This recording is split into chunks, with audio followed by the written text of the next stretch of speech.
Ladies and gentlemen, sometimes in life, we hold on too tightly. We hold on to people, to memories, to situations that no longer serve us. We keep carrying the weight, thinking maybe, it will get better. But let me tell you something. Not everything is meant to stay. Some people are only chapters in your story, not the whole book. Not everyone is meant to stay in your life. This one sentence holds the weight of many broken hearts, sleepless nights, and lessons that life teaches us when we least expect it. We grow up thinking that the people we love will always walk beside us, that the bonds we create will last forever. But the reality of life is different. People come and people go. Some stay for a season, some for a reason, and very few for a lifetime. Holding on to everyone, expecting permanence from every connection, only brings pain because life was never designed to work that way. When someone walks into your life, they bring along joy, laughter, and sometimes even pain. They shape you, they influence your thoughts, and they add chapters to your story. But not every chapter is meant to last until the end. Some people are like short poems in the middle of a long novel. Their presence teaches you something. Their absence teaches you even more. If we learn to accept that not every person is permanent, we save ourselves from unnecessary suffering. Think about the tree in autumn. Its leaves fall one by one. The tree doesn't beg the leaves to stay. It doesn't cry when the branches become empty.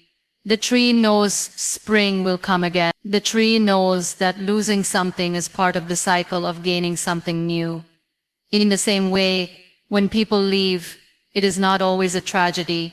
It can be a preparation for growth, for strength, for a new beginning that we can't yet see. We often confuse letting go with failure. We feel as if losing someone means we were not enough, that we did something wrong, that we are incomplete without them. But the truth is, letting go is not about losing. It is about recognizing that the role they had in your life has been fulfilled. Maybe they came to teach you love, maybe to teach you patience, maybe to break you so you could rebuild yourself stronger. Whatever the reason, their exit is not your weakness. It is life's way of moving you forward. The more you try to hold on to people who are not meant to stay, the heavier your journey becomes. Imagine walking with a bag full of stones. Every person you cannot release becomes one of those stones. At first you think you can carry it, but with time, your shoulders ache, your steps slow down, your energy fades. Life is the same. To walk freely, to move towards your future, you must lighten the load. You must be brave enough to put down the stones, to let go of the people who no longer walk in harmony with you. Sometimes we stay attached because of memories, the laughter, the late night talks, the comfort of their presence. It all feels too precious to release. But memories are not chains. They can live in your heart without tying your soul. You can remember someone with gratitude without dragging them into your tomorrow. You can cherish what was without sacrificing what can be. This is the art of living, holding memories gently, not tightly, and opening your arms for the future. Not everyone is meant to stay, and that is a blessing in disguise. If everyone stayed, we would never learn resilience. We would never know how strong we are. We would never value those rare souls who truly belong in our lives. The departures make the arrivals more meaningful. The empty spaces remind us to treasure the ones who do stay. Letting go creates space for growth. This is one of those truths that sounds simple when spoken but feels heavy when practiced. We are human, and as humans, we hold on to people, hold on to habits, hold on to identities that once gave us comfort but now chain us down. We carry relationships long after their purpose has ended. We cling to jobs that drain us. We repeat routines that no longer serve us, only because letting go feels like stepping into the unknown. Yet the unknown is often the very place where growth begins. When your hands are full of the old, how can they ever be open to receive the new? Imagine a garden where the soil is never cleared.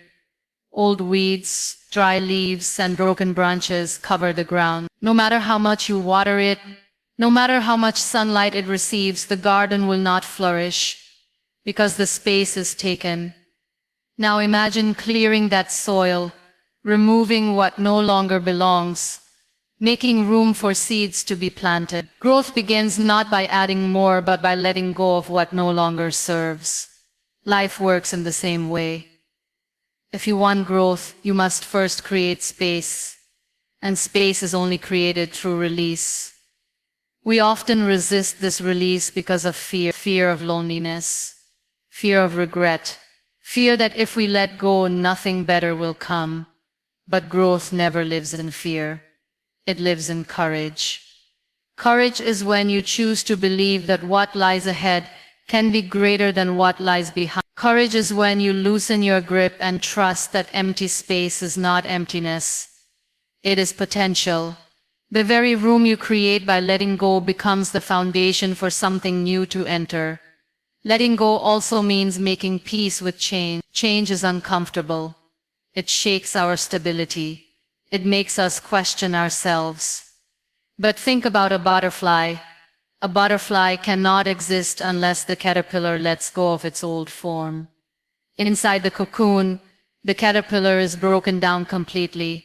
Yet from that breaking comes transformation. In the same way, when we release what has expired in our lives, we go through discomfort, but from that discomfort emerges growth that we could never imagine while holding on. Many times, people think growth is about collecting experiences, achievements, connection. But true growth is just as much about subtracting. It is about clearing toxic relationships that drain your peace. It is about walking away from environments where your soul feels small. It is about releasing the weight of mistakes that keep you tied to the past. Every act of letting go is an act of making space, and every space invites something better, something higher, something more aligned with who you are becoming. The beauty of letting go is that it teaches you trust. Trust in yourself, trust in time, trust in the process of life. When you let go of something familiar, you step into uncertainty, and in that uncertainty, you discover your strength. You learn to rely not on what you cling to, but on what lives within you. That inner strength becomes the root of your growth. And then slowly, you notice the changes. You feel lighter. You breathe easier.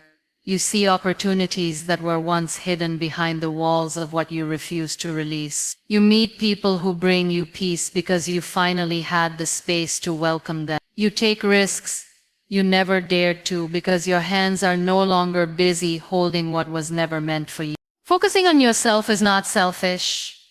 We live in a world where people often confuse self-care with arrogance, where taking time for your own well-being is seen as neglecting others.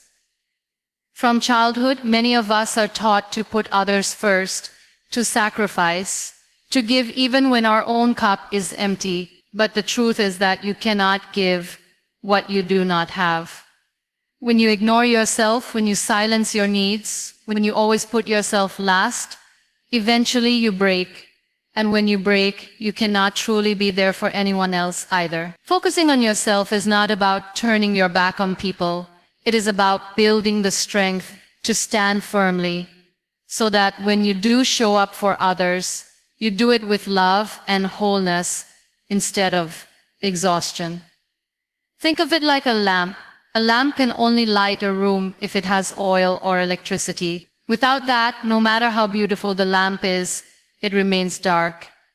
In the same way, if you don't focus on yourself, your health, your growth, your peace, you cannot shine light into anyone else's life. The lamp is not selfish for needing oil. It is natural. You are not selfish for needing time to heal, to rest, to dream. You are human. and humans cannot thrive while running on empty. When you begin to focus on yourself, you learn the art of listening to your own heart. So many voices surround us every day: family, friends, society, social media, telling us who to be, what to do, how to live. In all this noise, we forget our own voice. We forget what truly matters to us. But when you pause and choose yourself, you hear that voice again. It tells you what makes you happy, what drains you, what dreams are calling you. That inner voice is the most honest guide you will ever have. But you can only hear it when you are brave enough to focus inward. There is also a strength that comes with self-focus. So people may come and go, opportunities may rise and fall, but the relationship you have with yourself remains constant. If you nurture it, if you respect it, you create stability inside you that no storm can shake. It is like building a home within your soul, a place of safety that no one can take away. This inner home is built with self-respect, with boundaries, with care. Every time you choose yourself instead of pleasing others at the cost of your own peace, you add another brick to this home. And the stronger this home becomes, the more unshakable you feel in a world that is always changing. Focusing on yourself also teaches others how to treat you. When you value your time, people learn not to waste it. When you honor your boundaries, people learn to respect them. When you treat yourself with love, people begin to mirror that love. You set the standard for how others engage with you. If you neglect yourself, you silently give permission for others to neglect you too. But when you show that you honor your worth, you inspire others to do the same. It is important to understand that focusing on yourself is not about cutting everyone out or living in isolation. It is about balance. It is about recognizing that you cannot pour endlessly without refilling. It is about knowing that giving to yourself is not taking away from others. It is actually ensuring that what you give to them comes from a place of fullness. When you are whole, your relationships improve, your work improves, your perspective improves. Everything in your life rises when you rise. And one of the most beautiful parts of focusing on yourself is the discovery that happens along the way. You discover strengths you didn't know you had, passions you had buried, dreams you thought were impossible. You begin to see yourself not as someone constantly chasing approval, but as someone who is enough, worthy, and capable. This shift changes everything: the way you walk, the way you talk, the way you live. It gives you freedom, it gives you clarity, it gives you peace. Forgive for your own peace, not theirs. Forgiveness is often misunderstood as something you give to others, as if you are doing a favor to the one who hurt you, but the truth is forgiveness is not about setting them free. It is about setting yourself free. Holding on to anger, resentment, and bitterness feels like carrying fire in your hands while expecting the other person to burn. You walk around with that fire, but it is you who gets scorched every day. Forgiveness is the act of putting that fire down, not because they deserve it, but because you deserve peace. When someone wrongs us, the wound is real. Pretending it doesn't hurt, pretending it doesn't matter, only buries the pain deeper. And buried pain has a way of growing like roots, twisting into our thoughts, shaping our behavior, and coloring our perspective. Every time you remember the hurt, it reopens the wound. You may find yourself reliving the betrayal, replaying the conversations, imagining what you could have said or done differently. But in truth, no amount of replaying changes the past. Forgiveness is the moment you decide that the past no longer controls your present. Forgiving does not mean forgetting. It does not mean you excuse the wrong. It does not mean you allow the same behavior again. And it does not mean you have to welcome the person back into your life. Forgiveness is not reconciliation. It is release. It is the decision to stop letting the hurt dictate your peace of mind. When you forgive, you are not saying what happened was okay. You are saying you will no longer allow what happened to poison your future. That distinction is important. Because many resist forgiveness thinking it is weakness, when in reality it is one of the greatest forms of strength. Peace comes when you choose yourself over your pain. The mind cannot be free while carrying grudges. Every grudge is like a chain, and the more grudges you collect, the heavier your spirit feels. You cannot run forward if you are chained to yesterday. Forgiveness is the act of breaking those chains one by one. The moment you let go of resentment, you notice how much lighter your soul feels. You find space for joy, for calmness, for growth, because bitterness no longer occupies every corner of your heart. Forgiveness is also a form of self-respect. When you refuse to forgive, the person who hurt you continues to live rent-free in your thoughts. They may go on with their life, unaware of the storm inside you, while you keep reliving their actions again and again. Why give them that power? Forgiveness is taking your power back. It is saying, you do not get to control my mood, my nights, my energy anymore. That power belongs to me, and I choose peace. Sometimes the hardest person to forgive is yourself. We often carry guilt for years, punishing ourselves for choices we made when we didn't know better, blaming ourselves for trusting the wrong person, for staying too long, for leaving too soon. Self-forgiveness is not easy, because the voice inside is harsher than any critic outside. But without forgiving yourself, peace will always be incomplete. You are human, and being human means making mistakes, learning and growing. Forgiving yourself is allowing yourself to move forward without carrying the weight of shame. The process of forgiveness is gradual. It doesn't happen overnight.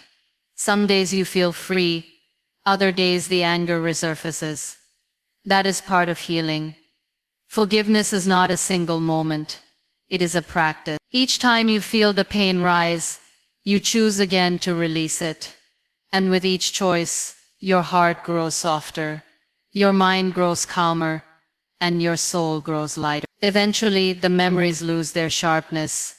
The wound becomes a scar, and the scar becomes a story of resilience instead of a source of pain. Heal your heart before you give it away.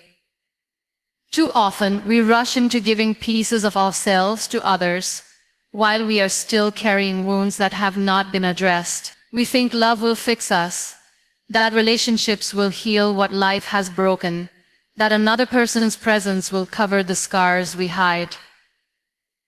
But when you hand over a heart that is bleeding, you are not offering love, you are offering pain wrapped in love's disguise. Healing is not just a responsibility you owe yourself, it is also an act of kindness to those you allow close to you. An unhealed heart seeks validation, clings too tightly, fears abandonment, and creates patterns of hurt that repeat again and again. Healing your heart begins with honesty. It means admitting that you are hurting, admitting that certain experiences left you scarred, admitting that you are not as strong as you pretend to be. This honesty can feel uncomfortable because it strips away the masks we wear to convince the world that everything is fine. No wound ever healed by being hidden. A wound heals when it is seen, when it is cleaned, when it is cared for. The same is true for the heart. When you acknowledge your pain, you give yourself permission to start the process of healing. Healing is also about forgiveness, not just forgiving others for what they did, but also forgiving yourself for what you allowed, for what you tolerated, for what you didn't know then but have learned now. Carrying guilt and regret is like carrying heavy stones in your chest. They weigh you down, they stop you from breathing freely. They remind you of every mistake as if you are not allowed to move forward. But forgiveness is like putting those stones down one by one. It does not erase the past, but it frees you from being chained to it. With every act of forgiveness, your heart becomes lighter, stronger, softer. When you take time to heal, you also learn boundaries. A broken heart often struggles to say no. It often fears rejection. It often believes that being needed is the same as being loved. But a healed heart knows its worth. It knows that saying no is not cruelty, it is protection. It knows that love is not proven by suffering, but by respect and balance. Boundaries become easier to create when your heart is whole because you no longer confuse self-sacrifice with love. You recognize that guarding your peace is an act of self-respect, and those who truly care will never ask you to abandon it. Healing is not quick, and it is not linear. Some days you feel free, some days the memories return like waves. But even in this rhythm there is progress. Every step you take toward understanding yourself, toward nurturing your soul, toward finding peace in your own company, is a step toward healing. You may not notice it day by day, but one morning you will wake up and realize the ache has softened, the anger has faded, and the fear has loosened its grip. That is the quiet miracle of healing. It happens slowly, then suddenly. When your heart is healed, the love you give transforms. It is no longer desperate, no longer tied to fear of loss, no longer dependent on someone else's approval. It becomes steady, peaceful, generous. You give not because you are empty, but because you love not because you need someone to complete you, but because you already feel whole within yourself. A healed heart creates healthy connections because it is no longer seeking to be rescued. It knows its value, and it invites others to walk alongside, not to carry its broken. Self-love is the best investment. Many people spend their entire lives investing in everything except themselves. They pour energy into relationships, into careers, into material possessions, always hoping that external success or approval will finally bring them peace. But the truth is, nothing on the outside can truly fill the emptiness that comes from neglecting yourself on the inside. When you learn to love yourself, you are not just making a choice for today, you are making an investment for every day that follows. It is the foundation on which your happiness, your resilience, and your growth are built. Self-love is not arrogance, it is acceptance. It is looking in the mirror and saying, I am enough as I am. It is forgiving yourself for mistakes that you cannot change. It is refusing to measure your value by the standards of others. It is allowing yourself to rest when you are tired, to say no when something does not serve you, to dream without apologizing for it. Self-love is giving yourself the kindness you freely give to others, but so often withhold from yourself. It is not about thinking you are perfect. It is about knowing you are worthy even with imperfections. When you invest in self-love, you build strength that carries you through life's challenges. A person who does not love themselves seeks constant validation from others. And when that validation disappears, they crumble. But a person who has nurtured self-love can stand even in silence, even without applause, because their sense of worth does not depend on outside voices. That stability is priceless, because life will always have critics, failures, and rejections. If your foundation is external, it will shake with every storm. If your foundation is self-love, no storm can destroy it. Self-love also changes the way you allow others to treat you. When you respect yourself, you do not tolerate disrespect. When you value your time, you do not waste it on people who drain you. When you believe in your worth, you do not settle for less than you deserve. This does not mean you become hard or kind. It means you draw boundaries that protect your peace. And boundaries built on self-love are not walls that keep people out. They are gates that allow the right people in, while keeping harm away. Investing in self-love also nurtures your growth. You begin to take care of your body, not because you want to look like someone else, but because you value your health. You pursue your dreams, not because you need to prove something to the world, but because your soul feels alive when you do. You spend time alone, not because you are avoiding people, but because you enjoy your own company. These choices, repeated daily, shape a life where fulfillment is no longer borrowed from others, but grown within yourself. The returns on this investment show up in the smallest moments. When you fail, you do not collapse in shame. You remind yourself that mistakes are lessons. When someone leaves, you do not lose yourself. You remind yourself that you are still whole. When life tests you, you do not surrender to despair. You remind yourself that you have survived before, and you can survive again. Self-love is the steady voice inside that keeps you moving, when everything outside tries to stop you. And perhaps the most beautiful part of self-love is that it overflows. When you truly love yourself, you love others better. You give without resentment. You support without losing yourself. You listen without needing to be validated in return. Because your cup is full, your giving is pure. This is why self-love is never selfish. It is the root of every healthy relationship, every act of kindness, every dream pursued with courage. The more you invest in yourself, the more you have to offer to the world. Those meant for you will never leave you confused. Real connections are not built on mixed signals, half-truths, or constant doubt. When someone truly belongs in your life, their presence brings clarity, not chaos. You do not have to keep guessing where you stand. You do not have to beg for attention. You do not have to live in the tension of unanswered questions. Confusion is often a sign that something is not aligned, that the energy between you and them is unbalanced, and that their role in your journey may not be permanent. Love, friendship, support, when genuine, do not leave you restless, they bring peace. So many people waste years trying to decode the behavior of those who only give them fragments of themselves. They analyze every word, every silence, every action, hoping to find reassurance in places that never offer it. This endless confusion drains the soul, because deep down the truth is already known. If someone values you, they will show it. If someone wants you in their life, you will not need to chase them. Consistency is not complicated. It does not require games, manipulation, or uncertainty. Those who are truly meant for you will never make you feel like an option. They will make you feel like a choice. Confusion often comes from holding on to potential instead of reality. You see what someone could be, how they might change, how things might improve if only circumstances were different.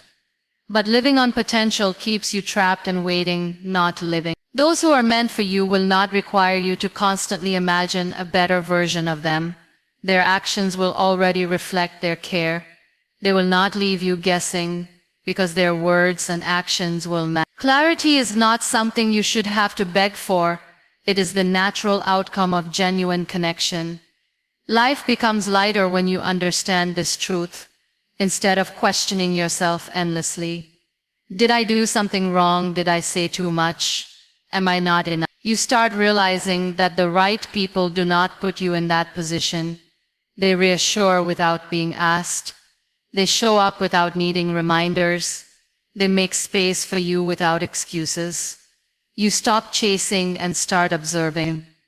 With time, you learn that confusion is not a test you need to pass. It is a signal you need to listen to. It is important to remember that people who are unsure about you are not necessarily bad.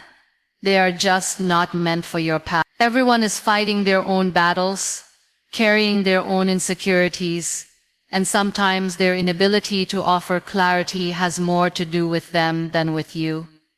But that does not mean you should stay in the shadows of their uncertainty. You deserve connections that bring peace, not anxiety. You deserve relationships where your presence is not questioned, but cherished.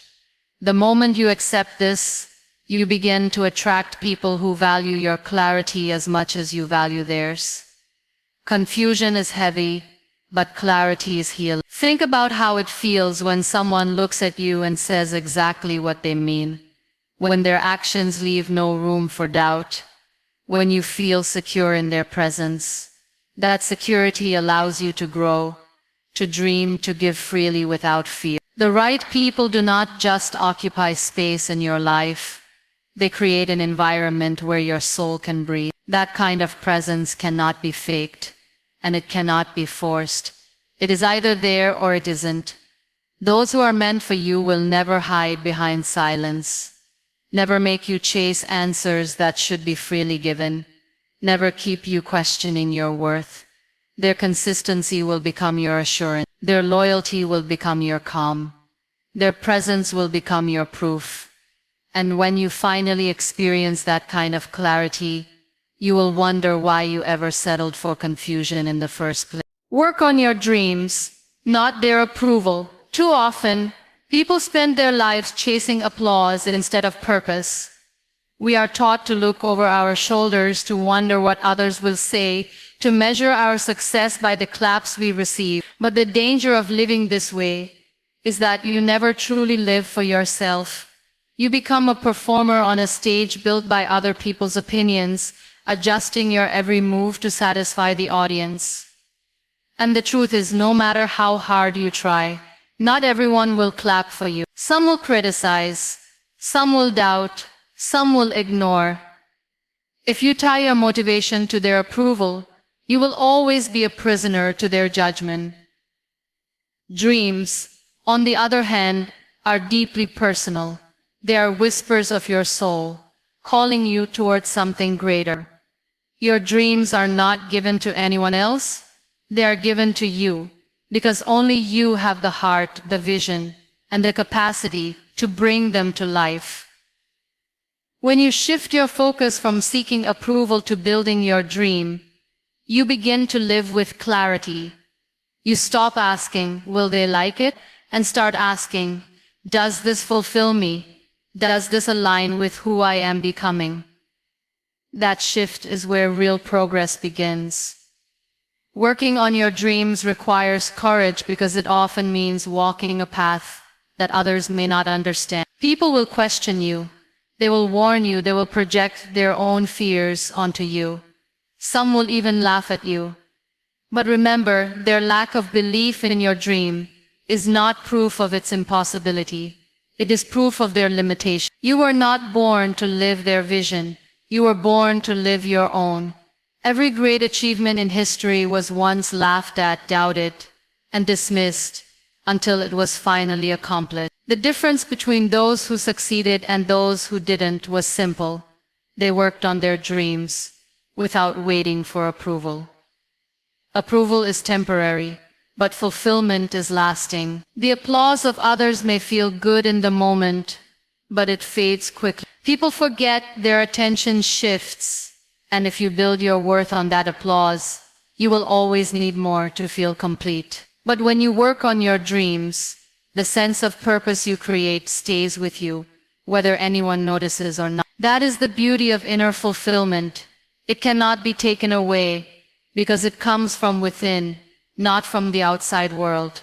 There will be times when you feel discouraged, when progress is slow, when doubt creeps in. In those moments, seeking approval becomes even more dangerous because it distracts you from the real work. You may start bending your dream to fit what others expect, trimming its edges to make it more acceptable, reshaping it until it no longer looks like what your heart imagined. But a deluded dream is no dream at all. Protect it, nurture it, work on it in silence if you have to. Let your results speak louder than your explanations. When you dedicate yourself to your dream, you begin to discover parts of yourself you never knew existed. You find resilience in failure, creativity in challenges, strength in solitude. These discoveries are rewards that no amount of approval could ever replace. They are the building blocks of your growth, the proof that your journey is worth it. Even if no one claps, even if no one notices, the fact that you are becoming more of who you were meant to be is victory enough. Living for approval means living small, but living for your dream means living true. You cannot serve both at the same time. Every time you choose your dream over their opinion, you take one step closer to freedom. Every time you pour effort into your purpose rather than their praise, you add another brick to the foundation of your future. And one day the same people who doubted you may admire what you've built, but by then, their approval will no longer matter, because you will already know your worth lies in the work, not in the applause. Your worth is not defined by others. From a very young age, most of us are taught to measure ourselves through the eyes of those around us. We wait for praise from parents, approval from teachers, acceptance from friends, and later, validation from society. Somewhere in this endless cycle of seeking recognition, we forget to ask ourselves the most important question: what do I think of me? The danger of allowing others to define your worth is that their opinions change, their moods shift, their expectations grow, and if you tie your value to them, you will always live like a leaf in the wind, tossed here and there without direction. Your worth is not in how many people like you, follow you, or talk about you. Numbers do not measure the depth of your soul. You are not more valuable when you are praised and not less valuable when you are criticized. A diamond is still a diamond even if no one notices it lying in the dirt. In the same way, your worth is constant, even if others fail to see it. The opinions of others are reflections of their own perspective, not an ultimate truth about who you are. It is easy to fall into the trap of chasing approval. When someone compliments us, we feel lifted, and when someone criticizes us, we feel shattered. This constant up and down leaves us powerless, like a puppet whose strings are pulled by everyone else. True freedom begins when you cut those strings and decide that your value is not up for debate. You are worthy simply because you exist, because you are human, because you carry within you a unique soul that no one else has. That truth does not require confirmation from anyone. Think about the sun. It shines every day, whether people look up to appreciate it or not. Sometimes clouds cover it, sometimes storms hide it, but the sun does not stop shining because of temporary shadows. Your worth is the same. Just because someone fails to see your light does not mean it has disappeared. Temporary circumstances, temporary judgments, temporary misunderstandings cannot erase your permanent value. When you stop measuring yourself by others, you begin to find strength within.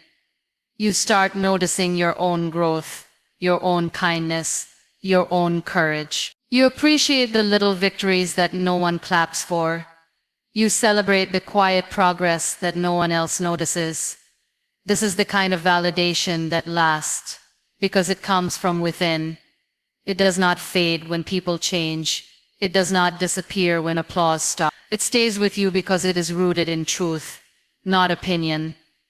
Sometimes people project their insecurities onto you. They might call you not enough, too much, or undeserving.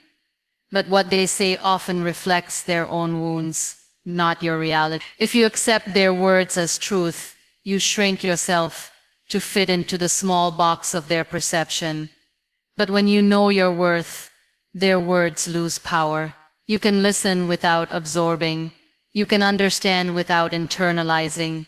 You can walk away without guilt. Knowing your worth gives you the courage to stand tall even when the world tries to bend you. Your worth is also not defined by what you achieve. Achievements are beautiful, but they are not the foundation of your value. Success may add to your story. Failure may slow your journey, but neither changes the fact that you are valuable regardless of outcomes. You are not your job. You are not your status. You are not your mistakes. You are more than titles, more than roles, more than what society labels you as. You are worthy in the stillness of your being, even when you are doing nothing at all.